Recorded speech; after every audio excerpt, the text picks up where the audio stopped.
Audience की जगह पर होंगे और शिखा सवाल पूछेगी। दूर दराज से भी रिश्तेदार आकर हाजिर हो गए देखने कि आखिर कैसे बनेगा सुमित करोड़पति।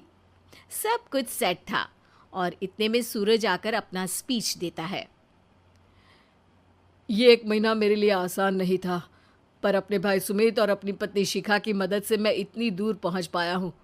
मेरे मम्मी पापा के आशीर्वाद ने भी बहुत साथ दिया है मेरा। मैं उम्मीद करता हूँ कि आज के शो में आप लोगों को बहुत मज़ा आएगा।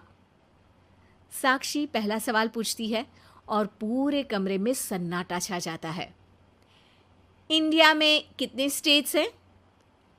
3, सॉलिड, लिक्विड और गैस।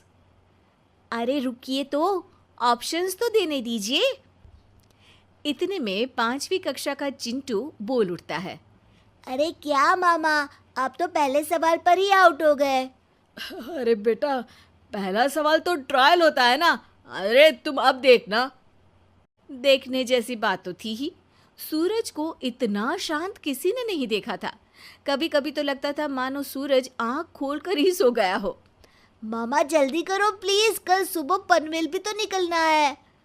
अरे हट, कंसंट्रेट करने दे मुझे। 3 सवाल में 3 लाइफलाइन खत्म हो चुकी थी और अब चौथे सवाल पर भी सूरज का मौन नहीं टूटा। पर सूरज अभी भी हार मानने को तैयार नहीं था। उधर हर कोई सूरज को छोड़ सुमित को देख रहे थे। आखिर सुमित ने ही तो पढ़ाया था सूरज को। गजब बेइज्जती है यार। अरे बेटा, तो बाप का, दादा का, भाई का, सबका नाम बुड़वाएगा।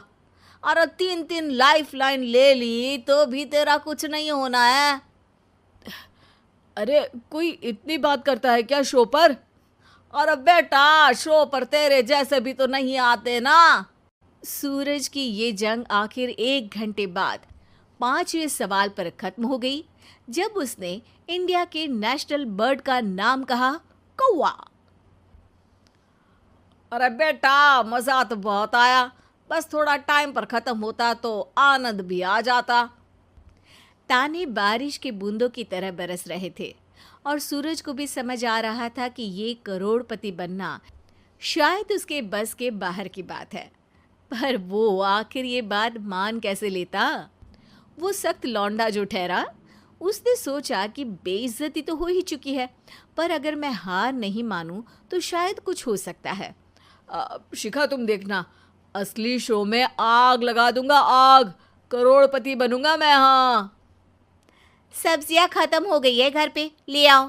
पहले पति बन जाओ, फिर करोड़पति बनना। अरे गजब बेइज्जती है यार।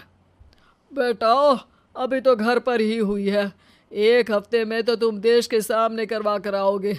वैसे जब टीवी पर जाओ ना तो बस अपने मम्मी का ही नाम लेना, ठीक है?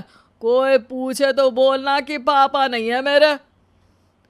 अरे पढ़ाई की, पेपर निकलवाए, इतने सारे लोगों को खाना खिलवाया, क्या फ़र्क पड़ा? इसीलिए मैं कहता हूँ कि मेहनत तो गधा भी करता है, घर बैठे जो कमाए वही सिकंदर। लेकिन मामा, गधे भी जानते हैं कि हमारा राष्ट्रीय पक्षी मोर है।